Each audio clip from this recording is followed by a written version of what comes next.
Welcome to Penrose Learning, where we make understanding easy. In this video, I will show you how to open your Volvo XC60 bonnet. First, ensure your vehicle is safely parked. Then, locate the primary bonnet release lever, typically found on the driver's side, near the footwell. Give this lever a firm pull. You should hear a distinct click as the bonnet partially unlatches. This initial step is crucial for accessing the secondary release mechanism. Now, walk to the front of your Volvo XC60.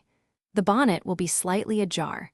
Carefully reach your hand into the gap, feeling along the underside of the bonnet's front edge. You're looking for a small, secondary release lever. This lever is often made of plastic and might be slightly recessed. It's designed to prevent accidental opening while driving. Once you've found the secondary lever, either push it to the side or pull it upwards, depending on your specific XC60 model. As you operate this lever, the bonnet will fully release.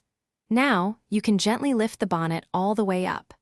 Look for the bonnet support rod, usually clipped to the underside of the bonnet or near the engine bay, to prop it open securely. With the bonnet open, insert the support rod into its designated hole to keep it safely propped. Always ensure it's stable before performing any work. When you're finished, unclip the support rod and return it to its storage clip. Then, gently lower the bonnet until it's about 6 to 8 inches from closing. Finally, push it down firmly to engage both latches securely. Thanks for watching. If this was helpful, leave a like and consider subscribing. See you next time.